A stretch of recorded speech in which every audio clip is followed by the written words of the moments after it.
Welcome to Citizens Reunited to Overcome Cancer, a show to make your survivorship an easier journey by providing information and advocating for you. A show to help practitioners up their game and their level of performance. This is the CROC Podcast. Here is your host, Dr. E, and co-host, Angel Santana. Hi, everybody. This is Dr. Tommy Anelli, founder and director of Citizens Reunited to Overcome Cancer. I am thrilled and humbled that you've joined us today on the podcast. I believe this podcast will uplift and inspire you. It's going to be a story about a very special patient. It's a story of hope. It's a story of courage. It's a story of trust.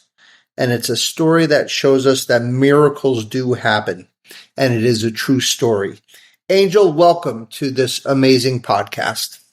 Let me tell you, there's nothing better than being here today with you. I want to welcome everyone back from Citizens Reunited to Overcome Cancer. I want to remind each and every one of you that as your co-host and producer, this is not just a podcast, this is a movement. And together we're building a community of survivors, caregivers, doctors, and families, all united by hope and strength. So we encourage you to reach out to us on social media and get the conversation going. Let's share our stories, lift each other up, and continue to spread awareness. And don't forget, like, subscribe, and share the CROC podcast with your family and friends, because the more we share, the stronger our movement grows. I know that Dr. E's ready. I'm ready. You know, I even got my son here in the corner. We're ready to go. Let's go for it. Absolutely. As a matter of fact, you mentioned about hope, and today's podcast is one of my favorite genres of podcasts, that is to tell a patient's story and to discuss miracles. And this is one of them. And it's a story about Joanne and her journey of hope. And the first thing we have to do is define what I believe, at least to me, what a medical miracle is. So when a survivor's outcome, number one, far exceeds the expectation of the statistics. Number two, far exceeds the expectation of the experience. And number three, far exceeds scientific explanation. And it comes to mind, we did a Christmas miracle story this past Christmas about the story of Mary, a survivor of two of the worst cancers you can get, anaplastic thyroid cancer and pancreatic cancer. And I would encourage you guys to re-listen to that or listen to it for the first time. We'll air that on Christmas week. It's such a wonderful story. And I believe today's story is going to be just as impactful. So Joanne is a lovely, lovely woman, patient, presented to us with stage 4 anal cancer with extensive local disease, meaning disease in the perineum, that tissue around the perianal area. Extensive nodal disease, so lymph node involvement with disease in the groin region and the pelvis, and metastatic disease as well, so disease that has spread outside of the primary area. When you Google stage 4 anal cancer, you come up with a couple of hits. The two that I thought were most striking were from MD Anderson and Memorial Sloan Kettering, which said that stage 4 anal cancer is treatable but not curable. So I just want to take a quick pause and go on a tangent because I believe that we need to do a couple of things when it comes to anal cancer. So it's a tangent to support all of our survivors who have anal cancer. And the reason why I want to do this is because anal cancer comes along, what I call anal cancer a disease of stigma and a disease of shame. So the stigma, let's define stigma. Stigma from Merriam-Webster is a set of negative and unfair beliefs that a society or group of people have about something. Whereas shame, we all know what shame is, but we've never kind of put it to words, but it's this uncomfortable or painful feeling due to recognition or a consciousness of our own impropriety or dishonor. So there's a woman that I admire very much, even in death. Her name is, she was probably the anal cancer advocate. Her name is Michelle Longabeau. And she recently, as I said, passed away from stage 4 anal cancer. She had a couple of profound things to say about anal cancer, about the stigma and about the shame. And a couple of stories come to mind that I read on her blogs. When she told people that she had cancer, they expressed sorrow. When she told people that she had stage 4 terminal anal cancer, she experienced pity. When she told people she had anal cancer, she got nothing but silence because no one knew what to say. So Michelle used her medical background as a nurse and her passion to change this perception of anal cancer from the stigma and shameful disease to acceptance and prevention. To her last breath, she was interviewed a week before her death, and she was still advocating for her anal cancer comrades. The two things that she would say all the time is the first question people either asked her or wanted to ask her is, how the hell did you get anal cancer? And number two is that the silence indicated that anal cancer is not a socially acceptable cancer. So her two contributions, to this disease site are prevention and early detection. So let's talk first of all about prevention. So cervical cancer is a cancer that should no longer be, because number one, pap smears, and number two is the HPV vaccine. So HPV, human papillomavirus, is a ubiquitous virus found all over the place. 80% of us, have been exposed to the human papillomavirus. And as it relates to anal cancer, there's approximately 9,000 cases per year in the United States. It's 2 times more common in women than it is in men, and it's very, very much on the rise in people over 50 years old. And basically, as I said, probably greater than 90% of anal cancer is HPV related, meaning it's a sexually transmitted virus. And 80% of sexually active people have been exposed to HPV. So basically, most of us, the vast majority are exposed, and then we're cleared. This virus is cleared by our immune system. But people who have HIV, people who are immunocompromised, people who have had transplants and are on special medications to kind of reduce the immune system, they are at higher risk for anal cancer. So what she was really battling and struggling to try to do is to ensure that everybody between the ages of 9 and 26 were vaccinated for HPV, and also to be on the bandwagon to try to have people older than 26 who might be at high risk groups to get vaccinated. That might be, their life might be improved and have prevention of these HPV related cancers. The other thing that she was a big proponent of is trying to push forward what's called the blood test to check circulating DNA from HPV virus to find people who might be at higher risk for anal cancer. The other thing is, and to her detriment, she was one of the people that were improperly diagnosed with anal cancer. She had bleeding, and she had some of the, I'm going to give you the top 10 list of symptoms. Bleeding, often misdiagnosed as hemorrhoids, itching, change in bowel movements, mucousy or pussy discharge, pain, a mass or lump in that perianal area, that skin around the anus, a lump within the anal canal itself, or lumps in the groin, or this feeling that you have to defecate but nothing comes out, and anemia. And she was really a big proponent of not having people, not seek medical care for these symptoms, and also to help practitioners not misdiagnose patients and just write it off as a hemorrhoid. Because when you get misdiagnosed, there's this stage migration where patients get diagnosed with higher stages of disease at the outset rather than lower stages of disease. So had Michelle, had this bleeding and had this itch, had her practitioner kind of dug a little deeper, metaphorically, and not just, presume that it was a hemorrhoid, she probably would still be with us. And she left us with 3 myths of anal cancer. So number one myth is that anal cancer is not colorectal cancer. They're different histologies, so the cells are different. So it's a squamous cell. It's a HPV virus-induced cancer. It's a non-surgical disease, so there's no colostomies or anything like that. It's a chemoradiation, disease, and the cure rates are very high. So greater than 80% cure rate for stage 1 and 2, 60% or so cure rate for stage 3, and again, the stage 4 cancer, which is supposed to be incurable, but we know that on occasion, God does grace us with these miracles, and of course, Joanne was one of them.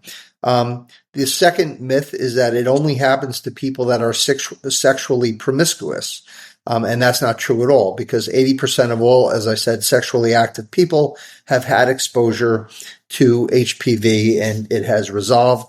There's only a small percentage of patients who have a change on the cellular level from the HPV, which may take decades to present or transcend into a cancer.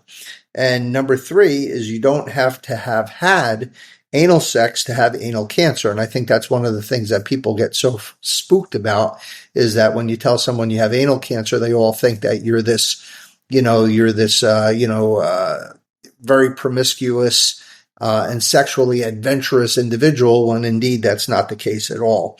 It's just really from skin to skin contact during intimacy. And as I said, just some people have the bad luck that their immune systems just don't clear it. So, again, hats off on this podcast and from our organization to Michelle and her surviving family members. You have a lot to be proud of your wife, your mom, your family member, your friend. She really did a great job. And it allows us to do podcasts like this without actually feeling, uncomfortable or uneasy about it. It's just something we need to advocate for our survivors with this particular type of cancer. And just in Joanne's, just to kind of give her more kudos, it's a rough road of treatment when you have treatment to that area. I always tell survivors that the 2 worst possible areas to get cancer from a radiation perspective are the head and neck, such as the tongue and the tonsil, and the perineum or the perianal area, like the tissue between the rectum and the testicles, or the rectum and the vagina. Those are the 2 toughest. It takes greater than 1 year to recover, to get somewhat close to what you started with. And by the end of treatment, we actually bring our survivors far beyond despair. We bring them to the brink of their existence. They're physically, emotionally, socially, psychologically, and spiritually unrecognizable from the patient that we first meet at consultation. In Joanne's case, what made her case so unusual is that she started with bilateral groin nodes. So in our groin crease, there are lymph nodes, and she had cancerous lymph nodes on both sides. About 2 weeks into treatment, something happened that was so unusual that I was very perplexed. The right groin node, which was not only not diminishing, it actually was growing, and it was growing at a very rapid rate. And at first I thought that this was just an abscess, but it was too hard. I was in my heart, I did not think it was an infection. I was convinced that it was a cancer. So what we did was we stayed the course. We had to stay calm. This is the point where it is our responsibility to metaphorically carry our patients during this process to the finish line. And it reminds me of that little blurb that you get on these little cards, and it's called footprints. And it's when a person's walking through life, there's 2 footprints. There's you and then your creator. And then during hard times, there's only 1 set of footprints. And you say to your creator, where were you when I needed you? There's only my footprints. And he goes, no, that wasn't your footprints. That was me carrying you during those tough times. And we have to sort of be that. We have to help our patients and carry them through, not just through their side effects, but during situations where we're not sure exactly what's happening. We're staying the course and we're staying straight up what we're supposed to do. But when something pops its head up that even I haven't seen in over 35 years of practice, our patients look to us for strength and confidence. And that's when they reach that breaking point. That's our responsibility to carry them to the finish line. And I have to admit it that I never showed that I was worried, but I was very worried. I had never seen this before. So I called my friends in New York City to all the tertiary care centers, and they didn't have anything smart to say either. They just thought what I thought was that maybe when everything was all said and done, we would have to have a surgeon go in and take that lymph node out. How they were going to do that with this huge second head down in her groin, I had no idea how that was going to happen, but that was the plan. And I examined her 3 times per week. Every time I took a picture, the mass just got bigger and bigger, and it got necrotic, or the cells were dying because it was outgrowing its blood supply, and it became ulcerated and painful. And we had to actually redo her plan 3 times because of the fact that the groin node was growing so quickly that the plan that I started with was irrelevant by the time that this thing kept on growing. So just to kind of give you an idea of the staggering growth rate and how worried we were about this woman, we thought we were going to lose her before we even finished treatment. And then the sigh of relief, right, Angel?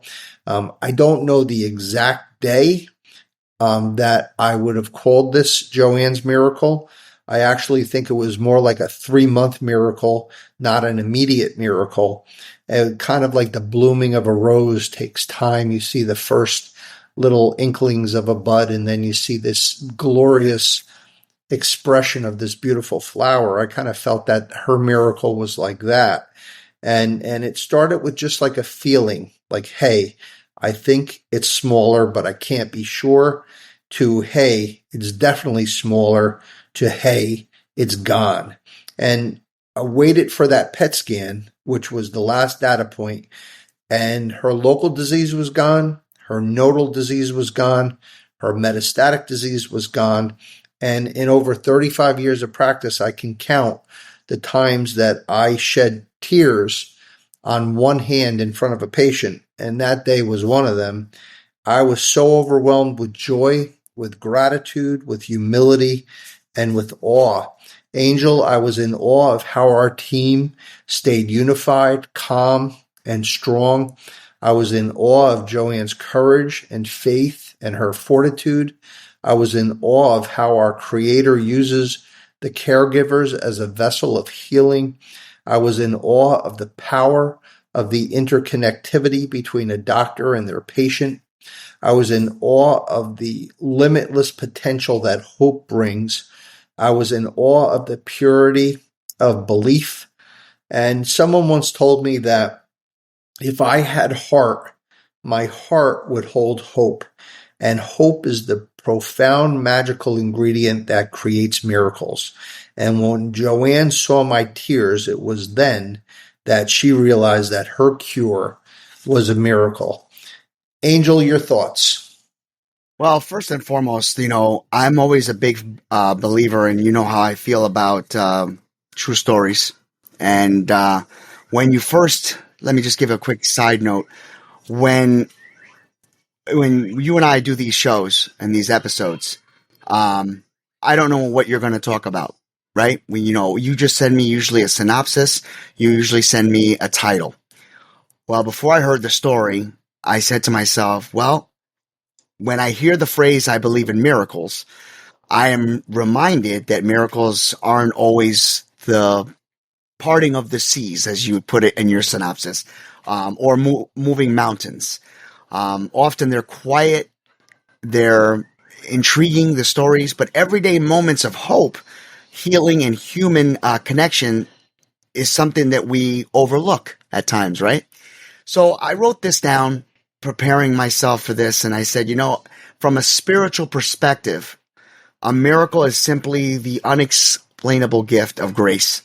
Whether it's diagnosed, overturned, the strength to get through one day more than another, maybe a day of courage found in the presence of loved ones. Believing in miracles means opening your eyes to the possibilities that go beyond our understanding. And it's not about religion or denomination. It's about recognizing that life itself offers us a glimpse of something greater, something that reminds us that hope is never wasted. So when I believe in miracles and I hear this story of Joanne, we really have to say that we believe in the power of hope, of resilience, and of the human spirit to overcome what once seemed impossible. Angel, beautiful words. And, I think when I was away this past week on the beach sitting with Denise, we did a lot of talking about the podcast and what we were trying to create. And we came up with, two categories, making sure that our podcasts were reaching and helping our survivors in some way, whether it be through our 4 pillars, or whether it be through education or whatever, anything we can do to improve the quality of life in the survivor's journey through their survivorship, and also how to impact our caretakers. Our caregivers. And, when I do these podcasts on miracles, it doesn't fit exactly perfectly into any one category, but it sort of fits perfectly in all of the categories. So I guess the lesson today for our survivor thrivers out there is that for our survivor thrivers, I would say that miracles do happen, that do not look at the statistics because, everything is 50-50. You're either going to do great or you're not going to do great. And statistics don't apply. Don't lose hope. Don't lose faith. And to the caregivers, don't give up on your patients. Don't look at this. I mean, you need to know the statistics and you need to deliver this information to your patients, but the way you do it and the way you believe in your heart really will carry the day. And if you believe and stay the course and stay calm and carry your patients through the tough times when they can't do it themselves, those were the 2 purposes of this podcast, which I hope that we achieved. And I just want to let you all know out there, in those moments of doubt, in those moments of pain, in those moments of fear, in those moments of hopelessness, I want to let you know that there are people out there who want to help you get through these rough spots. Your doctors, your nurses, your family, your friends, the support groups out there like Citizens Reunited to Overcome Cancer and so many others are here for you guys. It is our honor to be here for you. And we just want to let you know that these miracles do happen.